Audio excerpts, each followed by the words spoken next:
when we were talking before, you mentioned that your first model or idol or whatever was Billie Holiday. Oh yeah. What were you? What do you remember hearing of hers, and why did? I know it's an obvious question, but what struck you? I first heard her, I didn't know, this is not somebody who my brothers had a record of. It was, they weren't listening to her. And I'd never heard her until I was at college and somebody was enamored and played her records all the time. It was not my roommate, but it was someone I knew and was always in her room talking to her. And so I began to hear what she was like.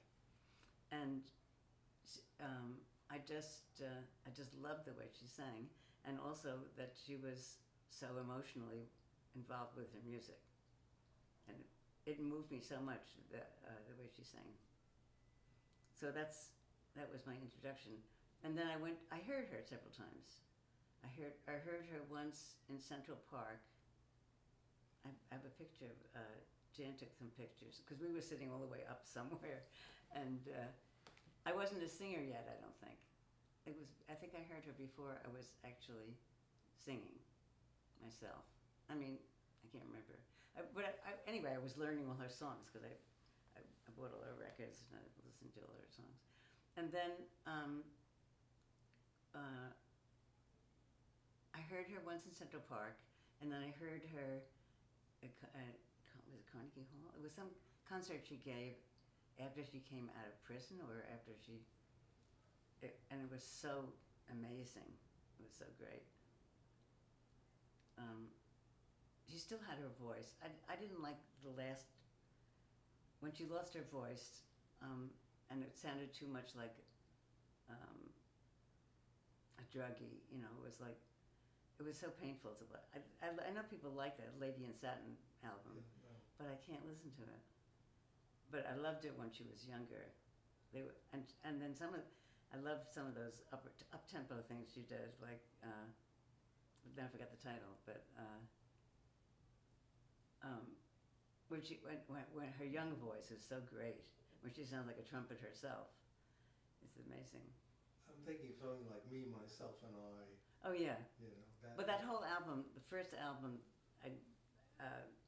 the one with Teddy Wilson, is just a great album. It's a wonderful album. But the other one is also, I love the other one, the big face of hers. There was a record I bought as a teenager. It was on Columbia. It was called Lady Day, and it had a picture of her, a famous picture by Guillaume Milly. Oh, I don't remember who the picture is, but it was the record company. I'm trying to think of. Verve. I think I have it here, of course, but I have to find it. Anyway, it's the one. It has a lot of her great songs on it. That was anyway. I've listened to her so much. But so much that everyone was saying I was imitating her, and I had to stop listening to her and get my own thing. It's funny because I hear a lot of women singers who are powerfully influenced by her, and there are certain mannerisms they pick up. Of course, like, yeah. You want to say, Billy would come back from the afterlife and be very annoyed if you don't do this. But I don't hear that in your work. Well, I lost it after a while. And when I started to,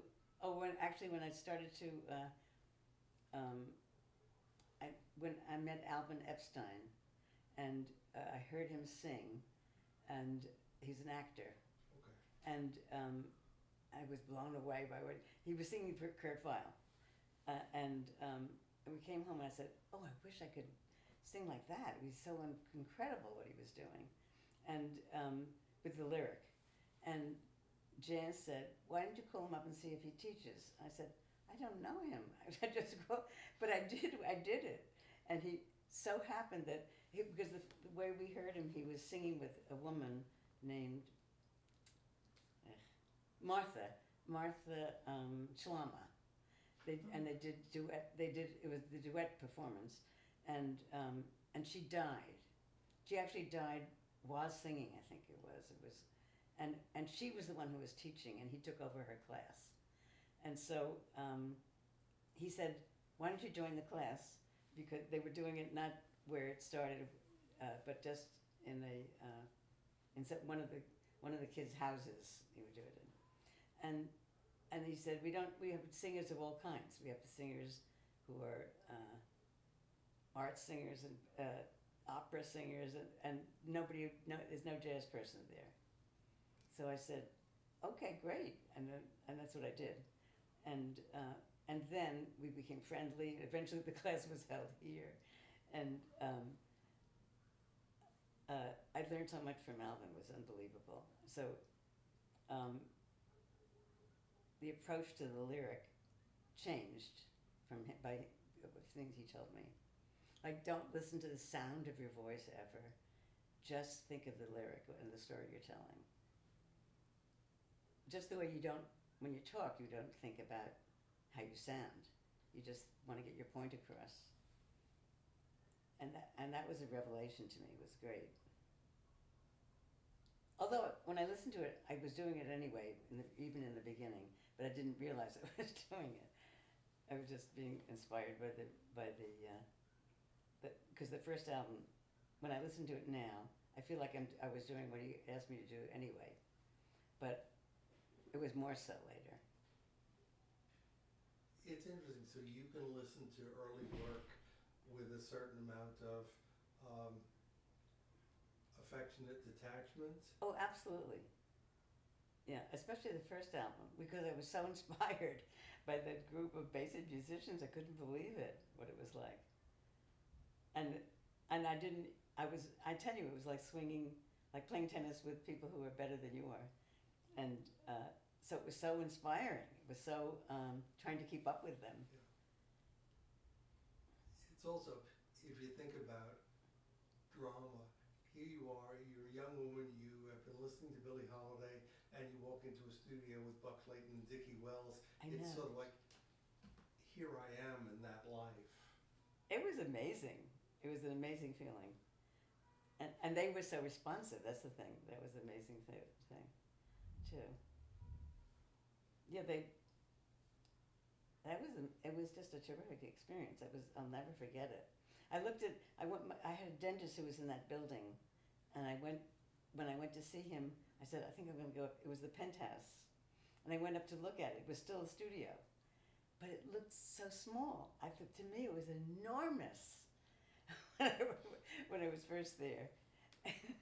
This is Gloria Swanson in Sunset Boulevard, you realize. Right. It really was. It was so funny that it looked like, I didn't realize this room was as small as this. But that's a great thing for a recording studio where you actually see who you're singing with. Oh, and also they wanted to put me in a booth, and I said to Nat, no, I think it's better if I'm not. And so we did it without it, and that was great because I could see them and they could see me. It was much. I always like to be actually, but sometimes it's hard to do. But they did it. It was a great engineer as well. I got his name. You'll find it on the back of the of the album. You know that the album. Oh, you knew that it was just reissued. It came out again. Yeah. What What music do you listen to for yourself these days? This is different now because I'm not playing the records anymore. It's so complicated to put the record on, and remember how it goes, how you do it. It always takes me ages, and I listen on Spotify. Okay. So I just listen to a lot of things, whatever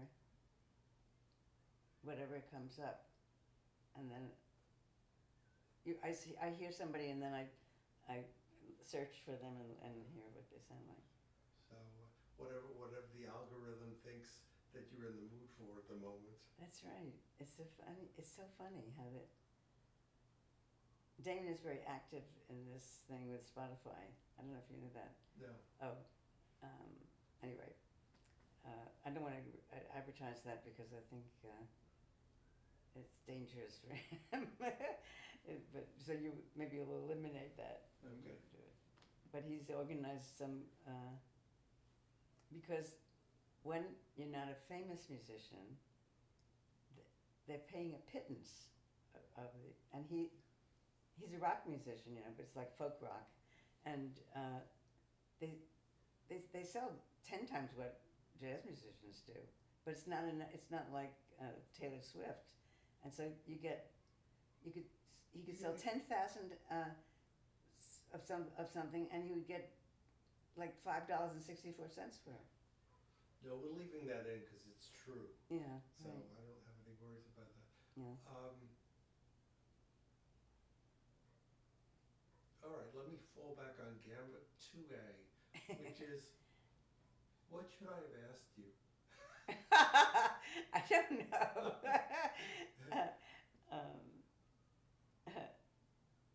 When I was singing in Paris, that was great because it was a tiny little club. It was so small there was no microphone, and that was a lot of fun. And I don't know if I told you that story. Did you know that this club was like after hours. You started work around 11:30 or 12, and then you'd be finished at 3, and then you'd go look for place to eat because there were a couple of places that were open that hour, and this is like practically my first job. It was a second job, but it was the first overseas for sure. And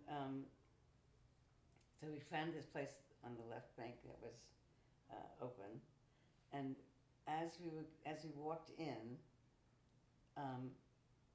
it was a revolving door, and I saw the guy coming out, and I said, "You're James Baldwin," because I was reading his book, and his picture was in the back, and he said, "You must be Nancy Harrow," he said, because he had seen the flyers on the cars where they were advertised at the Mars Club. And he came back into the restaurant. He was leaving.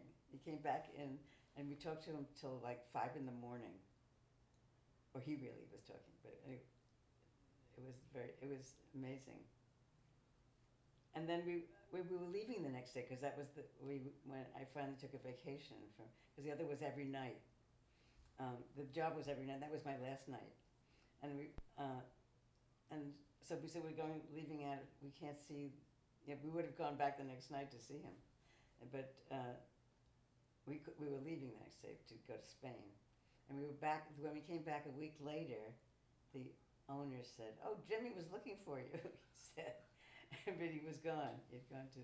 I never saw him again. That's marvelous. But there was this the recent film called "I'm Not Your Negro." Remember? Yes. That's exactly the period because it looked exactly the same. That's just the period it was that we saw. Yeah, it was 1961. And he was happy in Paris. He was. Yeah, he was happy in Paris. Yeah, but then he left to go to the middle of France, and then he came back here.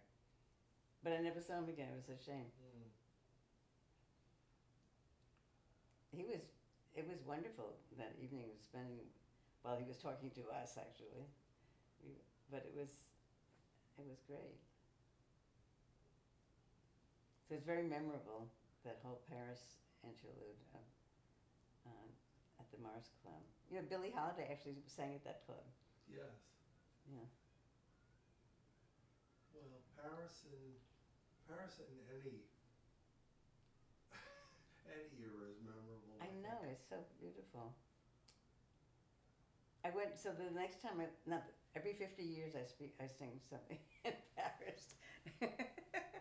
But the other one was just before, I forget when it was, last time I was there. Oh, but just before COVID, or I think so, I think it was 2016.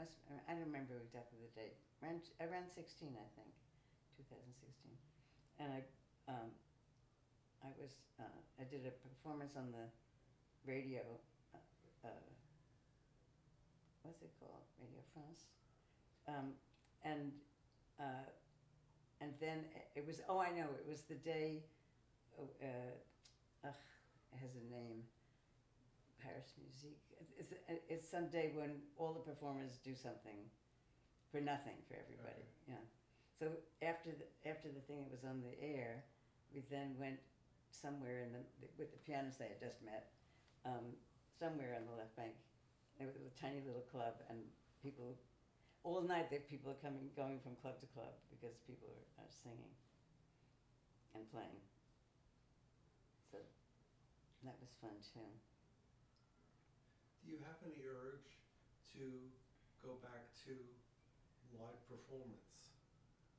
I stopped doing live performances because I was in such agony every time I did it. Before singing, the anxiety was so extreme. I don't know if I still feel that way. It doesn't. I think maybe not. Maybe you get old enough, you stop worrying about it. I've only seen you once in person, and I think that was maybe 2019 or something Where like was that. it? It was at the Oh, I remember the library. Society The Society Library. Right. with Alfonso Horn and Exactly. other people. Yeah. And if you were nervous, you were hiding it beautifully. Well, I think I was. I don't get nervous as soon as I start. It's the anxiety ahead of time. So we have to blindfold you and carry you in like a hostage. I don't know. Now I might have more trouble because I can't depend on the voice doing just what I wanted to do anymore. It's still okay, but it's not. It's harder to. When I listen to myself, it's so free in the beginning. But I didn't have to think about it at all. You know, the pitch was always right. It was just so much easier. I don't know. This is as they say in The Godfather, this is an offer you can refuse. If you ever want to get a pianist at that piano, you call me. I will come and sit unobtrusively because your voice is not necessarily the voice it was in 1961, Right. but you know so much more. Yeah, that's true. That's true. We'll see what happens with this next one. I just met somebody. I met two people. Do you know who James Gavin is? Yes, the writer. Right. So I just met him because I was invited to a club, and because the person who was supposed to go couldn't go, just to be in the audience. And so I went. I haven't been out in so long to any club at all. And it was the person who asked me was Roberta Lawrence. I don't know if you know. No. She was married to a trumpet player named Lawrence. I forget his first name, and he died when he was 35, and she spent the rest of her life trying to promote his music. You know, you don't know who that is? No, I don't. Oh, okay. Well, anyway. There are thousands of things I don't know. Anyway, she asked me to come to this. It was 54 below Okay. and she said at her table was going to be this critic who's written books. Will Friedwald. So and so he had a friend there with him who said he was an event planner, and we couldn't hear everybody. You could only hear the person you were sitting next to. I was sitting next to the other guy, and we were watching this awful concert. It was a Christmas thing, all Christmas songs. It's not my idea of an emotional experience. It's not the good Christmas carols, you know. It's all this junky things that they. Anyway, so then after that he invited me to go to hear Marilyn May. Have you heard her? Yes. She's unbelievable. Her energy is incredible. She's 97, and she never sat down for a minute. She sang for an hour and a half, and she never sat down for a second. and she does all these medleys, so she's constantly singing. And she is a storyteller. That's her talent, I think, because she was very, very good with the lyric. And anyway, so I don't know what his relationship is with her, or whether he's planning events with her. But he then wanted to do that kind of thing for me, and I said I don't think it's in the cards. But anyway, who knows what happens when you make another album? Well, if I were your event planner, I would have you sit next to the piano and have 12 friends come here and listen to you sing. Oh, right here? Yes, right here. I could do. We could have pineapple and smoked salmon and Assam tea, and that would be it. Right. I don't really think I want to do the other thing. No. He wants me to go on a world tour, or that's what he said. But anyway, so this time he planned this evening so I would hear her, and I've never heard her before, and then he had James Gavin at the table, and I met James Gavin years ago because he was friendly with Bertram Ross. Do you know who Bertram Ross was? He was a dancer. He was Martha Graham's leading man. And he was a friend of our family. He was my brother's roommate in college, and I knew him since I was 11. And it was like, they gave parties all the time. And I met this guy once. It was, I think, just before he'd done his first book. But now he was very interested in because he's written biographies of 4 different singers. Yes. So I don't know what will happen with that either. But I'm not sure. I ordered the one about Lena Horne. Did you read it? I don't have a memory of reading it, so I probably didn't. I started in the middle instead of in the beginning. So I always. Well, you're an editor. You get to do what you want. Right. As long as you're not reading it with a pen. I've never written in books, but I see these I was a copy editor at William Morrow, and the typographical errors always jump out at me.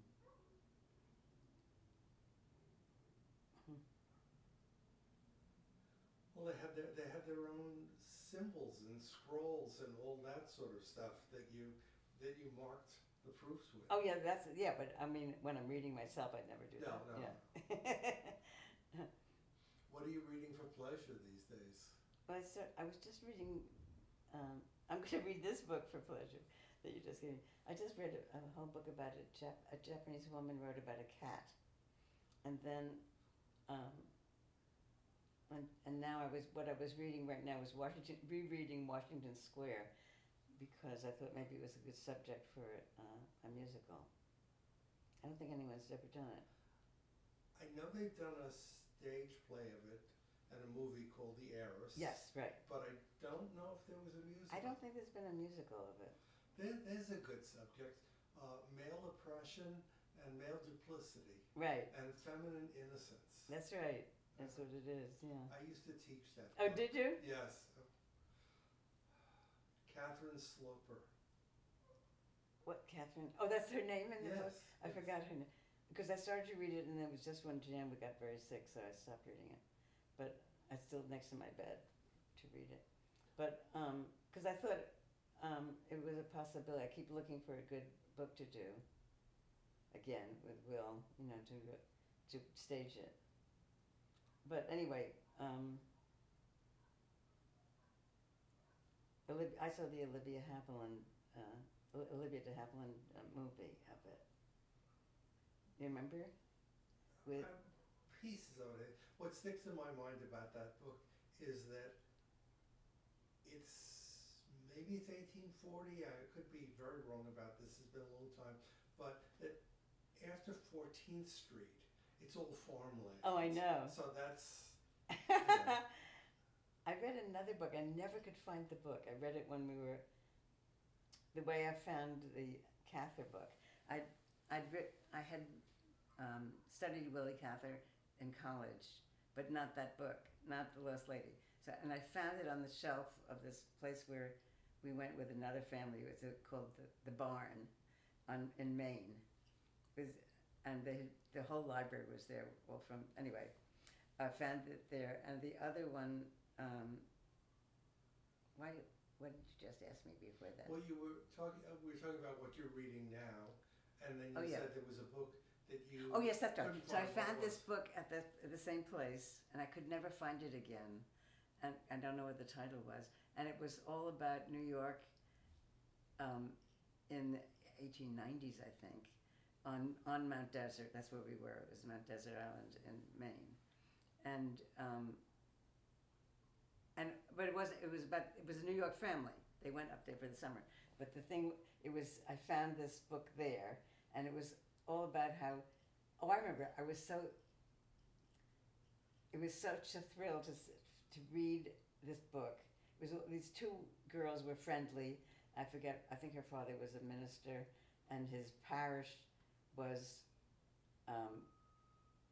they lived up in the country on 96th Street, and they would go down. I think his church was somewhere on 79th Street or something, but it was still that was still up in the country.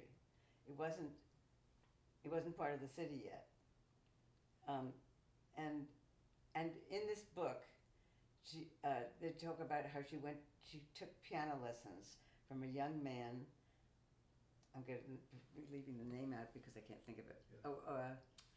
And he was the head of the music department at Bennington when I was there.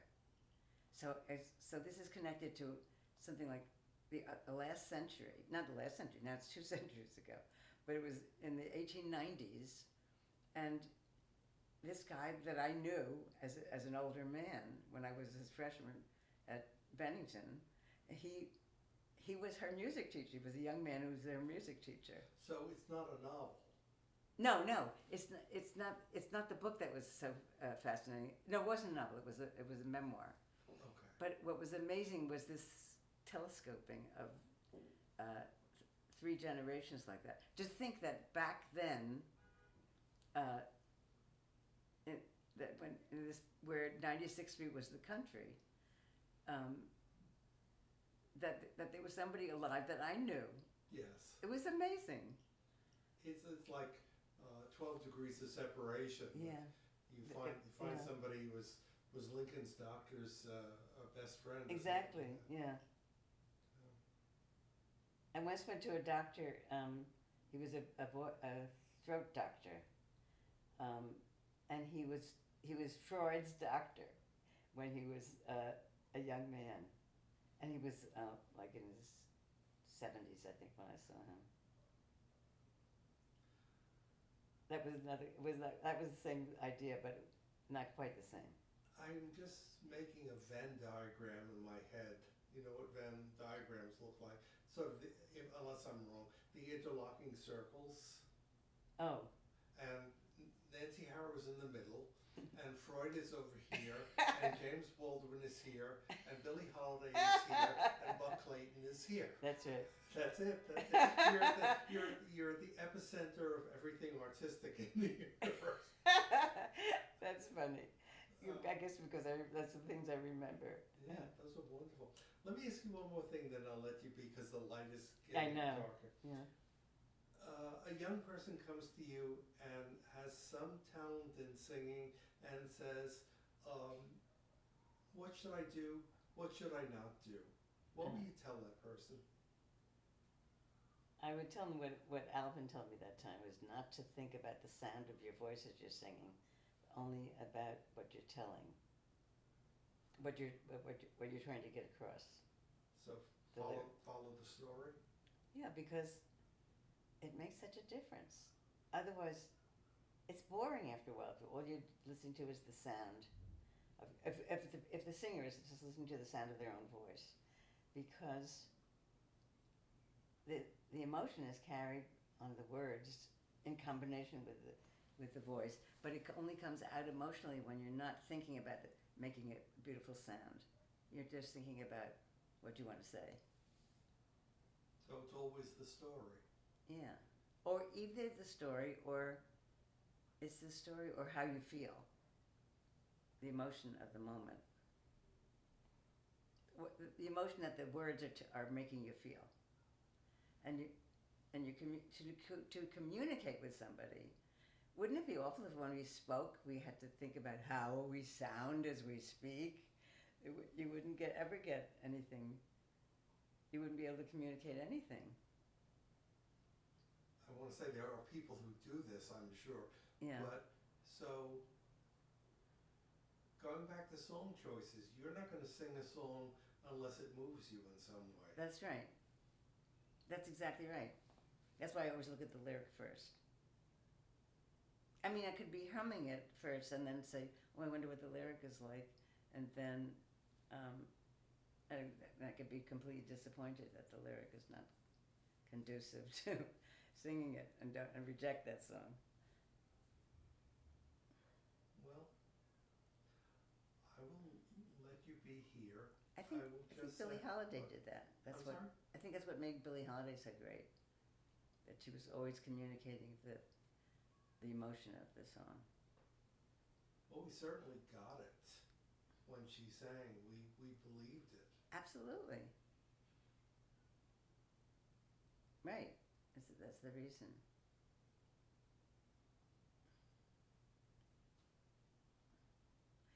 It's more moving than Ella Fitzgerald is, even though Ella Fitzgerald sings beautifully, and sometimes gets them together, but so often doesn't. To me, it leaves me cold.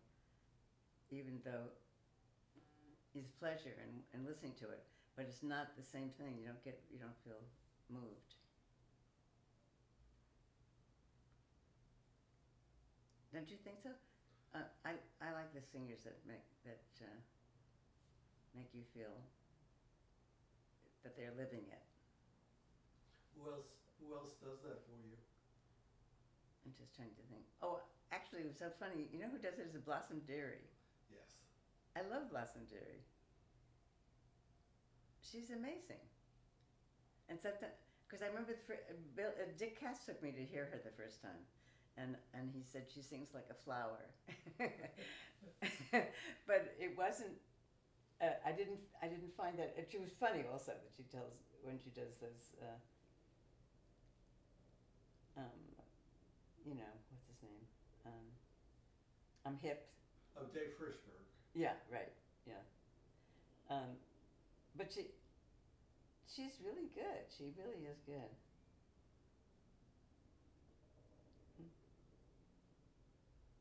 She came to hear me once. That was fun. Did you spot her in the audience? Yeah, she was sitting right in front of me. Okay. And with Barbara Lee, both of them. I think Barbara Lee I knew, and she brought her. And I said, from the stage, I said I was honored by the presence of my colleagues here. And she said, no, we are the ones who are honored. She said from the audience. Yes, and Barbara could do that too. She really could. Yeah. Huh. Did you know Blossom? No. Well, Blossom was very friendly with Bert and John, the St. Bert, but I never met her. I don't remember meeting her, except when she came that time to hear me. Yeah. Well, I'm just going to say I am honored that Nancy Harrow talked to my camera, and that we are doing this, and I hope there are going to be more occasions to do more. So thank you. We honor you, really. No, I am the one who's honored. Okay, we can argue this out after I shut the camera off. Who's more honored?